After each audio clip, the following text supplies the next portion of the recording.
Corona virus संकट के मसले पर केंद्रीय स्वास्थ्य मंत्री डॉक्टर हर्षवर्धन ने प्रेस कॉन्फ्रेंस की। उन्होंने कहा कि देश अभी कोरोना की तीसरी स्टेज में नहीं गया है। लॉकडाउन ने कोरोना पर काबू पाने में काफी मदद की है। स्वास्थ्य मंत्री ने कहा कि काफी कम समय में हमने देश में 350 से ज्यादा लैब बनाने का काम किया है। स्वास्थ्य मंत्री ने कहा कि रैपिड किट को लेकर ICMR जांच कर रहा है, उसके नतीजे का इंतजार करना चाहिए। जैसा मैंने कहा कि आज हमारा डबलिंग रेट भी वो 9 के आसपास है। सबसे बड़ी बात यह है कि सारे देश में कहाँ पर बीमारी है, कहाँ पर हमारा दुश्मन है, किस इलाके में वो कितना एक्टिव है, उसकी हमारे पास संपूर्ण जानकारी है सारे देश के पास। और हमको अब तक ये भी पता लग गया है कि उस दुश्मन से निपटने के लिए उस क्षेत्र में हमको क्या क्या करना है।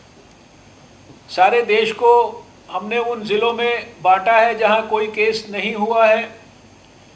हमने उन हॉटस्पॉट्स में बांटा है जहां 15 से ज़्यादा या 15 से कम केसेस हैं, और हमने उन नॉन हॉटस्पॉट्स में भी बांटा है डिस्ट्रिक्ट्स में जहां की 1 आध 2-3 केसेस हैं। और जहां 15 से ज़्यादा हैं और जहां 15 से कम है, उसके लिए भी हमारी जो स्ट्रैटेजी है वो वेल डिफाइंड है। इसलिए हम शायद पिछले काफ़ी समय से, आज भले ही कोई स्थानों पर केसेस के नंबर बढ़ रहे हों, लेकिन हम इस बीमारी को कंट्रोल करने के लिए एकदम बेहतर स्थिति में हैं। PPEs, N95 मास्क, आने वाले समय में वेंटिलेटर्स, जो नेसेसरी दवाइयाँ हैं, उन सब के बारे में हम लोगों ने अपनी स्थितियों को पहले से बहुत ज़्यादा सुधार लिया है।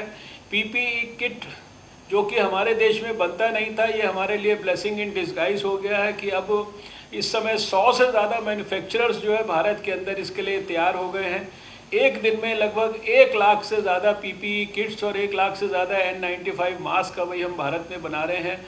जो एक्स्ट्रा वेंटिलेटर्स, यद्यपि खुशी की बात है कि रोज़ मैं शाम को जब इवैल्यूएट करता हूं तो बहुत मामूली नंबर जो है वो वेंटिलेटर पर या ऑक्सीजन के ऊपर होता है, लेकिन उसके बावजूद भी विषम से विषम परिस्थिति के लिए भी हमने वेंटिलेटर्स की, ऑक्सीजन सिलेंडर्स की, ऑक्सीजन की, इन सारी चीज़ों की पर्याप्त व्यवस्थाएं की हैं। आप सबने भी इसमें पूरा सहयोग किया है कि कोविड के केयर सेंटर्स हों, चाहे कोविड के स्पेसिफिक हॉस्पिटल्स हों, या माइल्ड केसेस के लिए जो दूसरी व्यवस्थाएं जो अस्पतालों के बाहर हमने करनी है, वो सारी चीज़ों की आपने इतनी अच्छी व्यवस्था करके रखी है कि देश के अंदर हमारे पास 1.5-2 लाख तो एक्सक्लूसिव इस काम के लिए बेड्स हो गए हैं, ICU बेड्स हो गए हैं।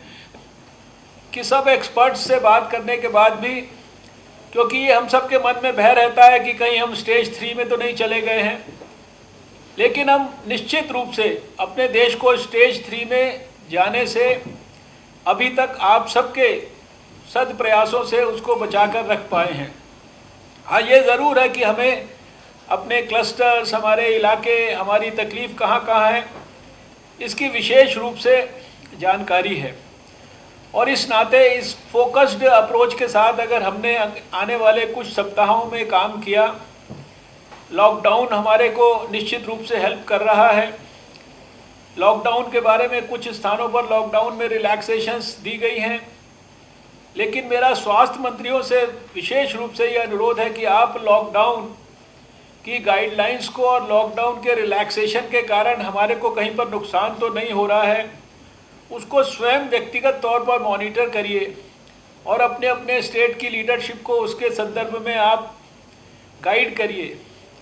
कुछ स्टेट्स ने लॉकडाउन को बहुत ज़्यादा गंभीरता से उसका पालन कराया है। एक प्रकार से एंटीबॉडी टेस्ट या उसकी जो किट है जिसका इस्तेमाल हम कर रहे हैं, उसकी कितनी उपयोगिता है, इसके बारे में प्रश्न चिन्ह खड़े हुए। और जैसे ही ये प्रश्न चिन्ह खड़े हुए, हमने तुरंत इस विषय को संज्ञान में लेकर उसको तुरंत देश को रोकने के लिए कहा। और ICMR ने अपनी जो 8-10 लैब्स हैं वहाँ वो एक्सक्लूसिवली पिछले 2-3 दिन से इसके बारे में जो है कंट्रोल्ड जो है टेस्ट कर रहे हैं। आज या कल में वो इसके जो उनके नतीजे हैं उनको जो है संकलित करने के बाद हमारी आगे की क्या रणनीति होनी चाहिए, उसके बारे में सारे देश को सूचित करेंगे। क्योंकि अगर तो कोई चीज़ किट की खराबी के कारण है तो निश्चित रूप से मैं आपको विश्वास के साथ कहना चाहता हूं कि चाहे किट चाइना की हो चाहे कहीं की भी हो, वो किट को तुरंत वापस किया जाएगा। हमने अभी इन किट्स के पैसे भी नहीं विदेश में जो है दिए हैं, और उसके बदले अगर ये किट्स की उपयोगिता है तो उसके बदले दूसरी किट्स ली जाएंगी।